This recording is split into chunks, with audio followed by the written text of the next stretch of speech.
ఆరోగ్యం అంటే natural food, nature మంత్ర. ఇప్పుడే మీ ఇంటికి తెచ్చుకోండి. ఉత్తరాంధ్ర ఆరోగ్య ప్రదాయిని, పేదల సంజీవనిగా పేరుగాంచిన పెద్ద ఆసుపత్రి కేజీహెచ్లో ఒక్కసారిగా అగ్ని ప్రమాదం జరగడంతో అందరూ భయంతో పరుగులు పెట్టారు. ఇక్కడ మనం చూస్తున్నాం కార్డియాలజీ విభాగంలో ఉన్నటువంటి డేటా ఎంట్రీ సెంటర్లో విద్యుత్ షార్ట్ సర్క్యూట్ వల్ల జరిగినటువంటి ప్రమాదం వల్ల ఎలాంటి భయంకరమైన పరిస్థితులు ఇక్కడ కనిపిస్తున్నాయో మీరు విజువల్స్లో చూస్తున్నారు. ఐ డ్రీమ్ స్క్రీన్ పైన ఇక్కడ ఉన్నటువంటి సిస్టమ్స్ అన్ని పూర్తిగా కాలి బూడిదయ్యాయి. ఒక రకంగా చెప్పాలంటే సకాలంలో ఫైర్ సిబ్బంది రెస్క్యూ చేసి ఈ ఫైర్ని కంట్రోల్ చేయడం వల్ల పెద్ద ప్రమాదమే తప్పింది. ఎందుకంటే ఆ సమయంలో కార్డియాలజీ విభాగంలో 43 మంది వరకు పేషెంట్స్ ఉన్నారు అని చెప్తున్నారు. సో ప్రస్తుతానికి ఈ ఇన్సిడెంట్కి సంబంధించి అప్డేట్ ఇవ్వడానికి మనతో పాటు ఆర్ఎంఓ బంగారయ్య గారు ఉన్నారు. సార్తో మాట్లాడదాం. ఇక్కడ కూడా మనం చూస్తున్నాం కదా సార్, ఇవన్నీ కూడా బ్రేక్ చేసి మొత్తం ఫైర్ని కంట్రోల్ చేశారా? సో ఏమైందంటే మార్నింగ్ 9:30 ఆ ప్రాంతంలో ఇది కార్డియాలజీ డిపార్ట్మెంట్లో డేటా ఆరోగ్యశ్రీ డేటా అంటే ఆఫీస్ ఇది. సో ఇందులో జనరల్గా ఏంటంటే 10 నుంచి 6, 7 వరకు పనిచేస్తూ ఉంటారు. సో మార్నింగ్ మాకు తెలిసిందంటే ఇక్కడ ఈ రూమ్లో నుంచి పొగ వస్తుంది, బాగా ఎక్కువ స్మోక్ బయటకు వచ్చేస్తుండడంతో కొంతమంది చూసి మాకు అడ్మినిస్ట్రేషన్ చెప్పడం జరిగింది. చెప్పేటప్పుడు మేము వెంటనే నేను పరిగెట్టి వచ్చాను, వచ్చి చూస్తాను ఇదేదో లోన ఫైర్ అయింది అనేది మాకు ఐడియా ఉంది. ఎలక్ట్రికల్ ఫైర్ అయింది అనుకున్నాను. వెంటనే మా శానిటేషన్ వర్కర్స్ని, సెక్యూరిటీని అందరిని తీసుకొచ్చి మా దగ్గర రెస్క్యూ వెపన్స్ తీసుకుని ఫైర్ అయితే ఆపడానికి చాలా ప్రయత్నం చేస్తాం. లోన నేను కూడా దూరాను. ఈ స్మోక్ విపరీతమైన స్మోక్ వచ్చేస్తుంది, ఎందుకంటే రూమ్ అంతా అటు సైడు క్లోజ్ చేస్తున్నాయి డోర్స్. సో ఇదేదో పెద్ద ప్రమాదం జరిగిందని చెప్పి మేము అందరిని అలర్ట్ అయ్యాం. వెంటనే నేను ఫైర్ స్టేషన్కి ఫోన్ చేశాను. నేను స్వయంగా 101 ఫోన్ చేశాను, 100 కూడా ఫోన్ చేశాను. అందరినీ సిబ్బందిని తీసుకొచ్చిన తర్వాత ఈ లోన్ ఏం జరుగుతుందో తెలియదు, కానీ ఫైర్ స్టేషన్ వచ్చిన తర్వాత లోన్కి వాటర్ పంపించారు. ఈలోగా సైమల్టేనియస్గా నేను అందరు సిబ్బంది అటు సైడ్ ఉన్నటువంటి ఐఎంసీలో పేషెంట్లు, కార్డియాలజీ పేషెంట్లు కూడా పద్దరికి ఏదైనా ప్రమాదం జరుగుతుందని ముందే ఊహించి వీళ్ళందరినీ కూడా వేరే వార్డులకి, ఫ్యామిలీ ప్లానింగ్ వార్డు బయట కూడా కొంత సిబ్బంది పేషెంట్ని పంపించేయడం జరిగింది. దాంతో కొద్ది ప్రాణ నష్టం కానీ ప్రాణహాని కానీ జరగకుండా ఆపగలిగాం. ఇందులో ఉన్నది కూడా ఒక హాఫ్ అన్ అవర్లో మా కంట్రోల్ తీసుకుని ఈ రూమ్ మొత్తం కూడా ఫైర్ అంతా మొత్తం అయిపోయింది. సార్ అసలే కార్డియాలజీ విభాగం అక్కడ పక్కనే ఉన్నటువంటి సెంటర్లో ఫైర్ ఇన్సిడెంట్ అంటే ఒక రకంగా అటు అవుట్ పేషెంట్స్ కూడా పూర్తిగా ఒక ప్యానిక్లోనికి వెళ్ళిపోతారు. ఏమవుతుంది మా పేషెంట్స్కి, ఏం జరగబోతోంది అనేటటువంటి ఒక ఇమీడియట్గా రెస్క్యూ చేసి అంటే ఇక్కడ ఏంటంటే ఇది ఒక మూలన ఉండడం వల్ల అదొక అదృష్టం అని చెప్పాలి. ఎందుకంటే ఇదే అక్కడ ఉంటుంటే నిజంగా ఐసీయూ పక్కన ఎక్కడ జరిగి ఉంటే పేషెంట్కి ప్రమాదం జరిగేది. ఒక మూలన ఉండడం ప్లస్ అటు సైడ్ డోర్ క్లోజ్ చేసి ఉండడం, ఇటు సైడ్ ఓపెనింగ్ ఉండటం, దీనివల్ల ఈ నిజంగా మీరు అని చెప్పినట్టు కార్డియాలజీలో ఐసీయూలో ఎమర్జెన్సీ పేషెంట్లు ఉంటారు కాబట్టి ఒక విధంగా మూలలు ఉండడం వల్ల ప్రమాదం తప్పింది. పేషెంట్లు కూడా ఎవ్వరికి ఎటువంటి హాని జరగలేదు. సకాలంలో మా సూపరింటెండెంట్ కూడా స్పాట్కి వచ్చారు. తను కూడా పర్యవేక్షణలో మాకు అందరూ డైరెక్షన్ ఇచ్చి టక అన్నీ చేసుకున్నాం. చాలా ప్రమాదం నుంచి అయితే మేమైతే తప్పించాం. సార్ గతంలో కూడా ఒకసారి ఇట్లాంటి ప్రమాదమే జరిగింది. ఇప్పుడు ఈ ప్రమాదంతో మరొకసారి అందరూ ఉలికిపాటుకు గురయ్యారు. ఎందుకంటే కేజీహెచ్లో చిన్నపాటి నిర్లక్ష్యం వల్ల జరిగిన ఏ ప్రమాదమైనా కూడా అది ప్రజలు ఎక్కువగా తీసుకుంటారు. అంటే ఇది మీరు ఏమనుకోండి నిర్లక్ష్యం కాదండి, ఇక్కడ కంప్యూటర్స్ ఉంటాయి. కంప్యూటర్స్ కూడా కొన్ని డేటా కాబట్టి ఎలక్ట్రికల్ మెయింటెనెన్స్ అలా కాదు, ఎలక్ట్రికల్ మెయింటెనెన్స్ కాదు, కంప్యూటర్స్ ఉంటాయి. వాటికి సిస్టమ్స్ ఆపేయడానికి లేదు, వైరింగ్ ఆపేయడానికి లేదు. సో అవి రన్ అవుతూ ఉండాలి, లేకపోతే డేటా పోద్ది. ఆ క్రమంలో ఉంటే మరి ఏం జరిగింది అనేది మనకు తెలియదు. కొన్ని ఇన్సిడెంట్లని మేము ఆన్సర్ కూడా చేయలేము. సో ఇది జరగడం అయితే ఎలక్ట్రికల్ షార్ట్ సర్క్యూట్స్ అని మా electrical department, electrical executive engineer, మిగతా వాళ్ళందరూ ఒక కన్క్లూజన్కి వచ్చి ఎలక్ట్రికల్ సర్క్యూట్ వల్ల ఇది ఫైర్ అయింది. సో దీనివల్ల కొన్ని ల్యాప్టాప్స్, కంప్యూటర్స్, కొంత మెటీరియల్ అయితే ఫైల్ అయింది. అయినప్పుడు కూడా ఆ డేటా అనేది మిగతా సెంటర్లో మాకు దొరుకుతుంది. బ్యాడ్ ఇన్సిడెంట్ అయితే జరిగింది. మేము దాన్ని అయితే ఎటువంటి ప్రమాదం నుంచి పేషెంట్ల ప్రమాదం తప్పించగలిగాం. సో ఇది ప్రమాదానికి సంబంధించి ఒక్కసారి ఈ విజువల్స్ చూస్తే కనుక ఇది కార్డియాలజీ విభాగం పక్కనే ఉన్నటువంటి డేటా ఎంట్రీ సెంటర్. ఒక్కసారిగా ఇందులో విద్యుత్ షార్ట్ సర్క్యూట్ వల్ల అగ్నికేలలు ఎగసి పడ్డాయి. పూర్తిగా పొగ దట్టంగా అలముకుంది. ఏం జరుగుతుందో తేరుకునే లోపే అక్కడ ఎమర్జెన్సీగా ట్రీట్మెంట్లో ఉన్నటువంటి కార్డియాలజీ పేషెంట్స్ ఎవరైతే ఉన్నారో వాళ్ళ గురించి వీళ్ళు ఆలోచన చేసి హుటాహుటిన 43 మంది పేషెంట్స్ని కూడా ఇతర వార్డుకి షిఫ్ట్ చేసి వాళ్ళకి హై ఎక్విప్మెంట్తో అక్కడ ట్రీట్మెంట్ అందుబాటులోనికి తీసుకురావడం జరిగింది. ఇదంతా త్రుటిలో జరిగినటువంటి ప్రమాదం అయినప్పటికీ కూడా ప్రమాద స్థాయి తగ్గడం, ప్రాణ నష్టం లేకుండా చూసేందుకు గాను ఇటు కేజీహెచ్ వైద్యాధికారులు అందరూ, స్టాఫ్ అందరూ కూడా రెస్క్యూ చేసి వాళ్ళని తరలిస్తే మరొక వైపు ఇమీడియట్గా ఇన్సిడెంట్ కోసం అగ్నిమాపక సిబ్బందికి సమాచారం ఇవ్వడంతో ఫైర్ ఫైటర్స్ అంతా కూడా ఇక్కడికి చేరుకున్నారు. ఏడిఎఫ్ఓ వరప్రసాద్ గారి ఆధ్వర్యంలో మొత్తం టీం అంతా కూడా హై ఎక్విప్మెంట్ని యూజ్ చేసి ఇక్కడ ఈ ప్రమాదాన్ని అయితే కనుక పూర్తిగా అదుపులోనికి తీసుకురావడం జరిగింది. సో ఇక్కడ మనం ఒకసారి చూస్తున్నాం కదా, సిస్టమ్స్ కానీ అన్నీ పూర్తిగా కాలిపోయినటువంటి పరిస్థితి. వరప్రసాద్ గారు ఏడిఎఫ్ ఉన్నారు, ఆయనతో మాట్లాడదాం ఒకసారి. సో ఖచ్చితంగా మనం చెప్పాలి, మొన్న కూడా మద్దిలపాలెం ప్రాంతంలో జరిగినటువంటి భారీ అగ్ని ప్రమాదం, గంటల పాటు రెస్క్యూ చేసి ప్రాణాలు తెగించి ఆ ప్రమాదాన్ని కూడా నివారించారు. ఇప్పుడు కేజీహెచ్లో అగ్ని ప్రమాదం అనేటప్పటికీ ఖచ్చితంగా చెప్పాలి అందరూ కూడా పేషెంట్ల గురించి వరి అవుతూ ఉంటారు. సార్ ఉదయం మీరు వచ్చేటప్పటికే పరిస్థితి ఎట్లా ఉంది? మాకు 9:45కి కాల్ వచ్చిందమ్మా. సో ఇమీడియట్గా వెహికల్ టర్న్అవుట్ అయిపోయింది. టర్న్అవుట్ అయిపోయిన తర్వాత లోపలికి వచ్చినప్పుడు చూస్తే మొత్తం కంప్లీట్గా డెన్స్ పొగలతో నిండి ఉందన్నమాట. మొత్తం కంప్లీట్గా బ్లాక్ స్మోక్తో నిండి ఉంది. సో ఇమీడియట్గా ఏం చేస్తారంటే ఈ హాస్పిటల్ సిబ్బంది కొన్ని ఎవరు లోపలికి ఎంటర్ అవ్వలేని పరిస్థితుల్లోని మా టీం నుంచి బిఎస్ సెట్స్ వేసుకొని లోపలికి రావడం జరిగింది. చూసి ఈ రూమ్లోని ఎగ్జాక్ట్ సీట్ ఆఫ్ ఫైర్ ఎక్కడ కనిపెట్టడం జరిగింది.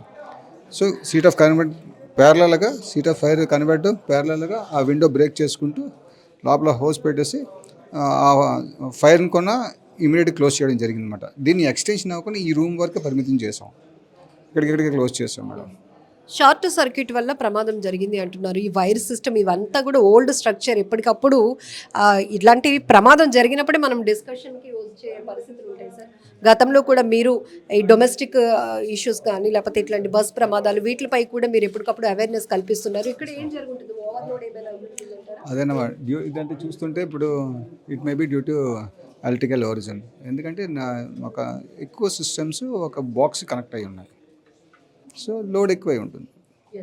సో జనరల్లీ అగ్ని ప్రమాదాలు జరిగినప్పుడు అపార్ట్మెంట్స్ ఇవన్నీ పక్కన పెడితే హాస్పిటల్ ప్రాంగణంలో జరిగింది అంటే అది ఒక రకమైన ప్యానికే మేడం, ప్యానిక్. ఎందుకంటే జనరల్గా ప్రాణాలు కాపాడుకోవడానికి ప్లేస్కి వస్తాం మనం, దీని ఇన్స్టిట్యూషన్స్. బట్ ఇక్కడ ఏంటంటే మిగతా ప్రెమిసెస్లో ఏం జరిగింది అనుకోండి, పీపుల్ దే కెన్ రన్.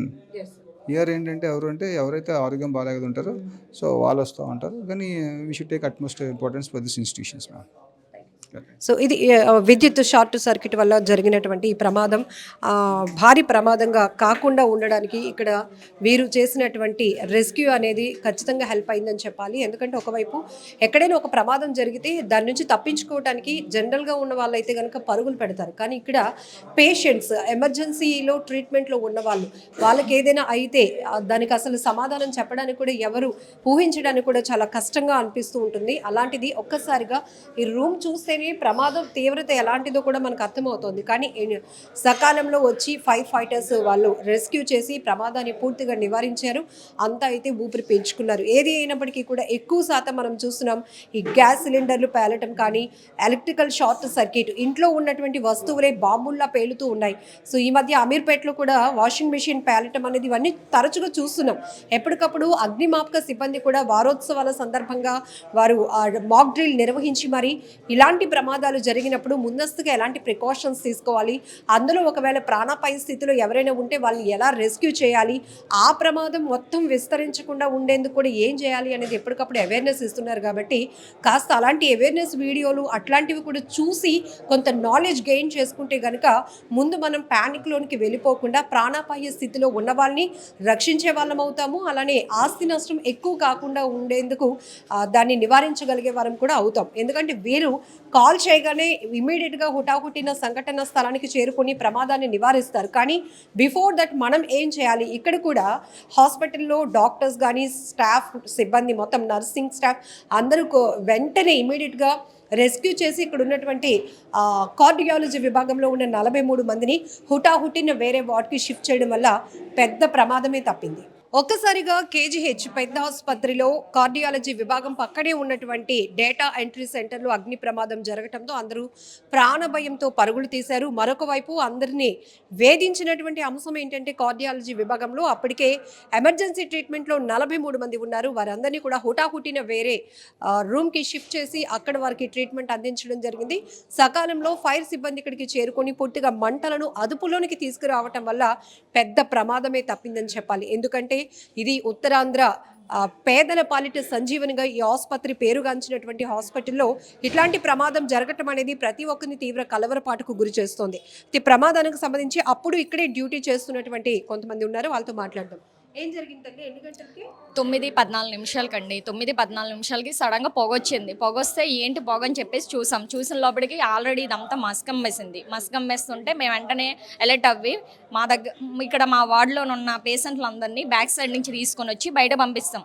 ఎవరికి ఏ ప్రమాదం అన్నది జరగలేదు. 10 గంటలలోపు మొత్తం ఇక్కడ ఉన్న పేషెంట్లు అందరిని బయట పంపిస్తాం కాబట్టి ఏ పేషెంట్కి ఏ ఇబ్బంది లేదు. అందరూ మాకు మాకు ఏ ఇబ్బంది లేకుండా అందరూ వచ్చి మమ్మల్ని పేషెంట్ అదేంటి నాకు చెప్పడం పేషెంట్లు ఎవరైనా చిన్నపిల్లలు అట్లా ఉన్నారమ్మా? ఆ చిన్న పిల్లలు ఎవరు లేరండి, అందరు కూడా పెద్దోళ్ళే.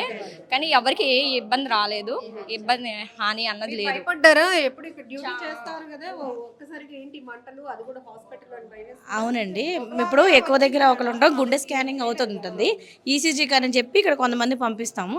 ఈ లోపే మా సార్ క్లర్క్ సార్ అని రమేష్ సార్ అని ఉంటారు, అమ్మా పొగలు వస్తున్నాయి మీ సార్కి ఒకసారి ఫోన్ చేయండి అని అంటే ఎక్కువ వచ్చాయి. బయటకు అసలు లోపలికి ఎవరైనా కనిపించకుండా అలా వచ్చాయి పొగలు వస్తే. అసలు ఏం లేదు, సెలెక్ట్ ఆఫ్ చేసుకున్నా సరే అసలు ఒకరికొకరు ఎవరైనా కనిపించలేదు. ఈ లోపు ఒక ప్రెగ్నెంట్ అమ్మాయి ఉంది, ఆ అమ్మాయిని ఇక్కడ ఈసీజీ కని పంపించాము. ఆ అమ్మాయిని కూడా బయటకు తీసుకుని వచ్చి బయటకు అప్పచెప్పేసాము. ఆ అమ్మాయికి కూడా ఇక్కడ ఉంది, ఆ అమ్మాయిని కూడా ఇద్దరిని తీసుకుని వెళ్ళి బయటికి వెళ్ళి అప్పచెప్పేసాము. అయిపోయింది. ఆ తర్వాత ఏంటంటే మా సార్కి ఫోన్ చేస్తే మా సార్లు వాళ్ళందరూ వచ్చారు. బయట ఉన్న పార్కింగ్ దగ్గర ఉన్న సెక్యూరిటీ ఎవరైతే ప్రకాష్ గారు ఉన్నారో వాళ్ళు 101కి ఫోన్ చేసిన తర్వాత ఫైర్ ఆఫీస్ వాళ్ళందరూ అతను అడ్రస్ అది కనుక్కొని అతను చెప్పడం ద్వారా ఇంతవరకు వచ్చింది. ఎవరికైతే ఏ హాని జరగలేదు. స్టాఫ్ వాళ్ళందరూ చాలా కంగారుతో మా ఉన్న పేషెంట్లు అందరినీ కూడా అక్కడి నుండి తరలించడం జరిగింది. సీమంకు మళ్ళీ దాని తర్వాత 18 ఫ్యామిలీ ప్లానింగ్ ఏదైతే ఉందో గైనికు అక్కడికైతే ట్రీట్మెంట్ ఉంటుంది, బెడ్లు వాళ్ళకి అవైలబుల్గా ఉంటాయని చెప్పి వెంటనే అక్కడికి తీరడం జరిగింది. కానీ మంటలు అయితే రాలేదు, పొగ వచ్చింది. దాని ద్వారా స్మోక్ ఎవరికి కూడా ఇది అవ్వకూడదని చెప్పి అందరినీ కూడా ముందుగానే అలర్ట్ చేస్తాం. వాళ్ళు చాలా సెన్సిటివ్గా ఉంటారు, ఆల్రెడీ గుండెకి అటాక్ అయి ఉంది కాబట్టి దాని ద్వారా ఎవరికి ఏం అవ్వకూడదని ముందు గుండెకి మేము అందరం కూడా చేసామండి. వేరే వేరే వార్డులకి తరలించడం జరిగింది. పొగొచ్చేటప్పటికి మేడం మొత్తం అందరినీ షిఫ్ట్ చేసాము గైనిక్కి, ఈ మన పిల్లల వార్డుకి, అన్నిటికీ, సీమంత్కి, అన్నిటికి. అంటే ఇలాంటి ప్రమాదాలు జరిగినప్పుడు మీ ప్రాణం గురించి కన్నా పేషెంట్ల ప్రాణం గురించి మీరు అందరూ సరే మేడం, అంతే మేడం. మమ్మల్ని నమ్ముకొని వచ్చారు కాబట్టి ఇక్కడ మేము ఎంత సెక్యూరిటో ఆ పేషెంట్లు కూడా మమ్మల్ని నమ్ముకొని వచ్చారు కాబట్టి మేము వెంటనే తరలించడం మా బాధ్యత. కాబట్టి మా కోసం మేము ఆలోచించలేదు. వాళ్ళు మమ్మల్ని నమ్ముకొని వచ్చిన వల్ల మేము వాళ్ళని పంపించాం, వాళ్ళకి సేఫ్టీ ప్లేస్లో పెట్టాం. వాళ్ళకి ఏ రకం కూడా ఇబ్బంది లేకుండా లేదు. అప్పటికే ఈ మంటలు కొంచెం పెద్దగా రావడం వల్ల కార్డియాలజీ విభాగంలో వీళ్ళు పేషెంట్స్ ఉన్న దగ్గర కొంత హీట్ అనేది జనరేట్ అయిందా? అంటే అవ్వింది, కష్టం అంటే అంత అవ్వలేదు. కానీ అప్పటికైతే మేము పంపిస్తాం, ఇంకెంటనే అలర్ట్ అవ్వాము. ఏ రకమైనప్పటికీ మొత్తం అందరినీ కూడా బయటకు అలా పంపించాం మేడం. లాన్కైతే మటుకు ఎవ్వలం కూడా రాలే. అది ఐఎంసీకి కూడా మొత్తం ఇంక అందరూ కూడా గైనిక్కి, మన శ్రీమంత్కి మొత్తం అందరూ అలాగా అందరూ సెట్ అయ్యి వీల్ చైర్లు ఒక 10 వీల్ చైర్ల వరకు సెట్ అయిపోయి మొత్తం. అంటే కొన్ని ప్రమాదాలు చూస్తారు కదా, ఫైర్ ఆఫీసర్లు ఆ డ్రెస్లు వేసుకొని ఎక్విప్మెంట్ వేసుకొని వచ్చింది మేడం.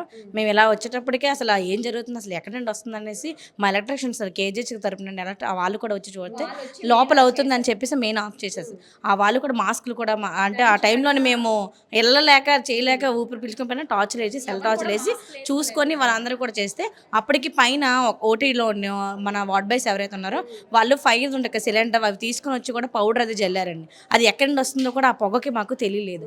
అప్పుడు ఫైర్ వాళ్ళు వచ్చి అటుపక్కన గ్రాస్ బ్రేక్ చేశారండి. మా హౌస్ కీపింగ్ వాళ్ళు ఉన్నారు కదా, వాళ్ళ శానిటేషన్ వర్కర్స్ జామ్స్ అయితే వేస్తారు, వాళ్ళు వచ్చి అక్కడ డోర్స్ అయ్యి బద్దలు కొట్టి ఎలక్ట్రిషియన్ వాళ్ళందరూ కూడా చేసి అందులోకి తీసుకెళ్ళేలాగా చేశారండి. వీళ్ళ మాటలు వింటేనే మీకు అర్థమవుతోంది అసలు ఏ స్థాయి ప్రమాదమో అనేది. బట్ అందరూ కూడా టైమింగ్ పాటించి వాళ్ళు ప్రాణాలు కాదు కదా, ఇక్కడ ఉన్న పేషెంట్ల ప్రాణాలు మా బాధ్యత అని వాళ్ళు ముందుగా అడుగు వేసి పరుగులు పెట్టడం వల్ల పేషెంట్లు ఎక్కడ కూడా క్యాజువాలిటీ నమోదు కాకుండా, సో ఇక్కడ ప్రమాదం జరిగిన పక్కనే ఉన్నటువంటి వార్డు ఏదైతే కార్డియాలజీ విభాగంలో ఉన్న 43 మంది పేషెంట్ని కూడా హుటాహుటిన ఇతర వార్డులకి షిఫ్ట్ చేశామని చెప్తున్నారు. ఇంతలోనే ఫైర్ సిబ్బంది కూడా ఇక్కడికి చేరుకోవడం వల్ల వారు కూడా రెస్క్యూ చేసి పూర్తిగా మంటలు అదుపు చేయటం వల్ల పెద్ద ప్రమాదమే తప్పింది. మీ అందరికీ తెలుసు కేజీహెచ్ ఈ స్ట్రక్చర్ ఎట్లా ఉంటుందో, ఓల్డ్ బిల్డింగ్ ఓల్డ్ స్ట్రక్చర్ ఉంటుంది. సో ఓవర్లోడ్ వల్ల కూడా అప్పుడప్పుడు కొంత ఎలక్ట్రికల్ ఫైర్ ఇన్సిడెంట్స్ అనేవి జరుగుతూ ఉండటం మనం చూస్తూ ఉంటాం. సో ఒక్కసారిగా ఇక్కడ అది కూడా కార్డియాలజీ విభాగం సమీపంలో అగ్ని ప్రమాదం అనేటప్పటికీ ప్రతి ఒక్కరి గుండెలు వణికిపోయాయి. ఈ వేల మాటల్లోనే మీకు అర్థమవుతోంది ఎవరు లోపలికి వెళ్ళలేనటువంటి పరిస్థితి. పూర్తిగా దట్టమైన పొగలు అలుముకున్నాయి. అందులోనూ వెళ్ళి మాస్కులు తెచ్చుకొని పెట్టుకొని లోపలికి వెళ్ళినంత టైం కూడా లేదు. పేషెంట్ల ప్రాణాలే ముఖ్యమని చెప్పి వీరందరూ కూడా పరుగులు పెట్టి వారందరినీ రక్షించడం నిజంగా ఈ వీళ్ళ మాటలు వింటేనే వాళ్ళ డ్యూటీలో వాళ్ళ డెడికేషన్ ఏంటో కూడా మనకు అర్థమవుతోంది. ఏది ఏమైనా అతి పెద్ద ప్రమాదం తప్పిందనే చెప్పాలి. ఇప్పటికైనా ఇట్లాంటి నిర్వహణ బాధ్యతలు ఏవైతే ఉంటాయో వాటిలో లోపాలు లేకుండా చూసుకోవడం వల్ల ఇట్లాంటి నిర్లక్ష్యం వల్ల జరిగినటువంటి ప్రమాదాలను కూడా నివారించడానికి అవకాశం ఉంటుంది. సో గతంలో కూడా ఇలాంటి ప్రమాదాలు జరిగిన ఇప్పుడు కూడా మరొకసారి ఈ ప్రమాదం జరగడంతో అందరూ కూడా ఉలిక్కిపాటుకు గురయ్యారు. ఇట్లాంటి కేజీహెచ్ హాస్పిటల్లోని ఇలాంటి ప్రమాదాలు జరిగితే రోగుల ప్రాణాలకు భద్రత ఏది ఎక్కడ ఉంటుంది, సెక్యూరిటీ అనే ఒక ఆలోచన ప్రతి ఒక్కరిలో కనపడుతుంది. బట్ వీళ్ళు మాత్రం చెప్తున్నారు మాకు రోగుల బాధ్యత మాది మేడం, వాళ్ళ ప్రాణాలు కాపాడడానికి మేము ప్రాణాలు కూడా పణంగా పెడతామని వీళ్ళ మాటల్లో చెప్తా ఉన్నారు.